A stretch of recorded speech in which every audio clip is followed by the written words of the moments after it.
do it. Are you feeling pressure on this one? Mate, of course. Like, if you're getting in a fist fight in front of millions of people with somebody else, you should be feeling pressure. You should be feeling pressure. The difference is, I think that I do really, really well against pressure. I think that Ciryl is an extremely talented fighter. I think that sometimes the pressure gets a little bit too much for him. It gets too much for everybody at some stage. But I think that I'm one of the people. The stage is set. On October 25th in Abu Dhabi, the heavyweight division of the UFC enters a new era. Tom Aspinall, freshly elevated to undisputed champion after Jon Jones' retirement, stands across from Ciryl Gane, the former interim titleholder who arrives once again in search of gold. And ahead of the fight, Aspinall is sending a clear message: this is serious.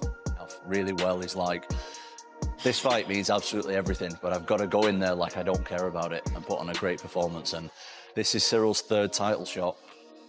And although there's a lot of pressure on me, I think there's also a lot of pressure on him, because if he doesn't win this one, he's probably not going to get a fourth. Do you know what I mean? So it's there's pressure on both of us, mate. Life and death for me might be a dramatic way to describe it, but make no mistake, Tom's warning is brutal, calculated, and uncompromising. Aspinall's elevation came after a string of stoppage wins. He claimed the interim belt, then when Jones stepped away from the division, Tom became the undisputed champion. MMA fighting after a long-awaited matchup, he and Ciryl Gane are finally locked in for UFC 321. Ciryl Gane, I'm sorry, for me, and I'm a fan of Ciryl Gane as well. I just feel like Tom Aspinall is the next generation of the same thing we saw the likes of Jon Jones doing in terms of the dominant fashion that he took over his division. I feel like the same thing is going to happen with Tom Aspinall. That style at heavyweight is unseen. Ciryl Gane has a little bit of a bounce in as well. I just don't think he's got the same snap and power that Tom Aspinall has, as well as the ground game as well. Although you probably won't see it in this fight, I feel like he... Gane, for his part, has had 2 failed title shots, to Francis Ngannou and Jon Jones, and now arrives for his 3rd attempt from the outset. The narrative is rich, the dynamic, explosive Brit versus the technical, smooth Frenchman, the new champion defending his throne versus the challenger whose time at the top has yet to arrive.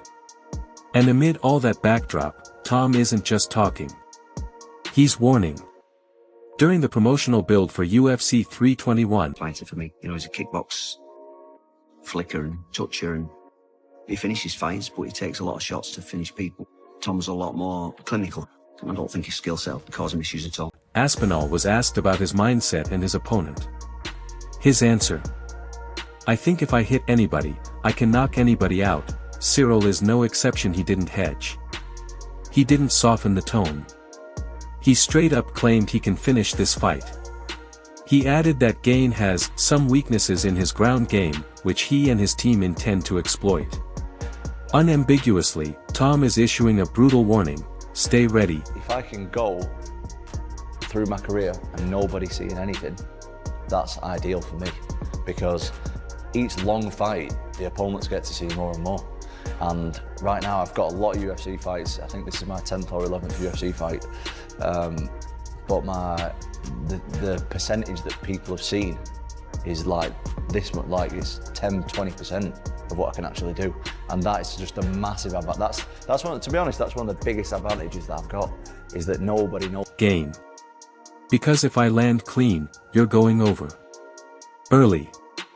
His compact explosiveness, striking power, and body mechanics give him a typical first-round knockout threat. In a division where many fights stretch out into decisions, Tom has made quick work of opponents as the chink in the armor. His father and longtime coach, Andy Aspinall, echoed those thoughts. Cyryl's a good point fighter, but he takes... I don't want to talk of the after the fight. I'm confident for this fight. I want this belt, and I do my best during the camp for that. But everybody knows my strength already. I can move very well. I can manage the distance very well. My striking is a high-level striking, and so I'm gonna manage this. I do this for me. Like the target is the belt, and I'm not focused on the social media, the people outside. I'm really focused on my family, my friend, my team, my goal, my target.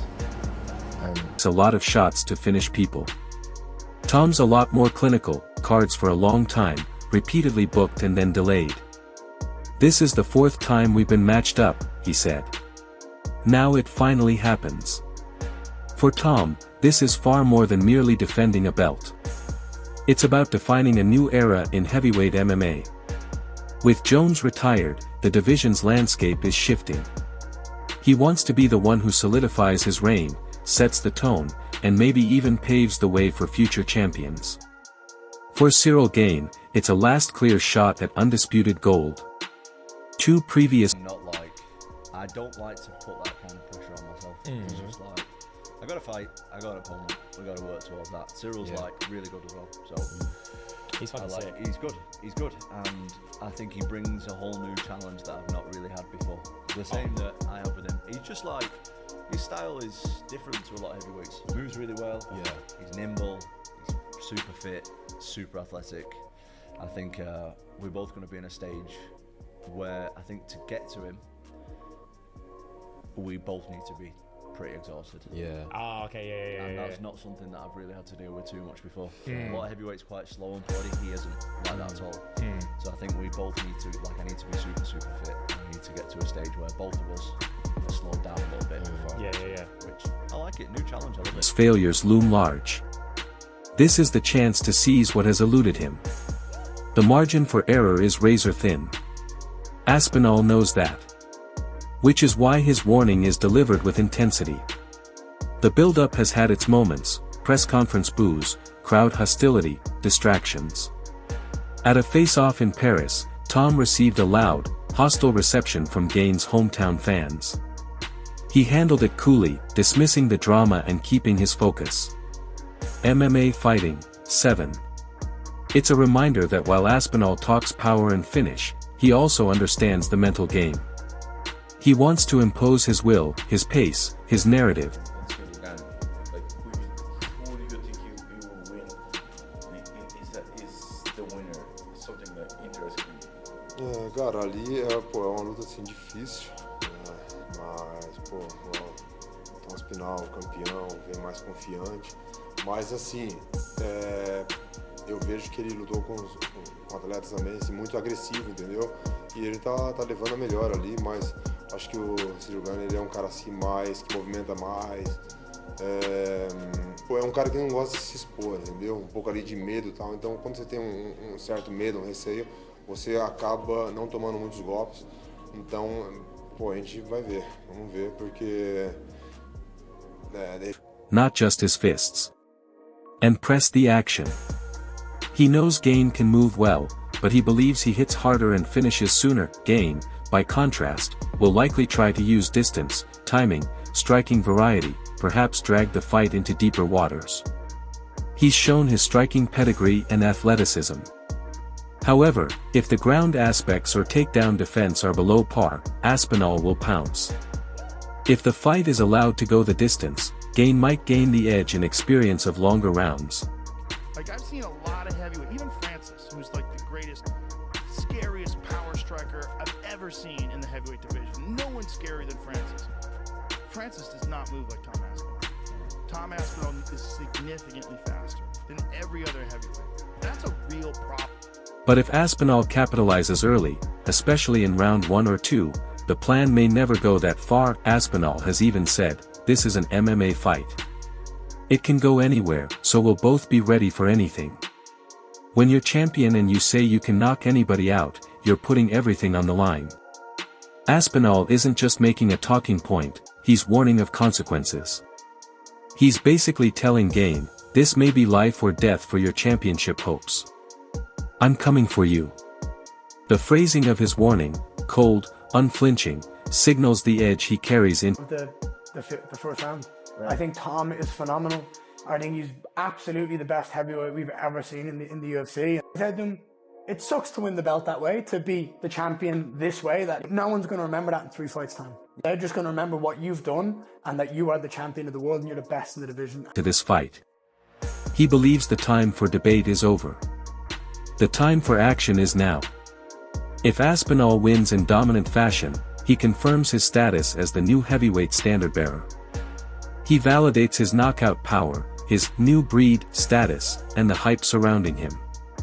If Gane wins, it rewrites the script. It would give the Frenchman redemption, silence critics,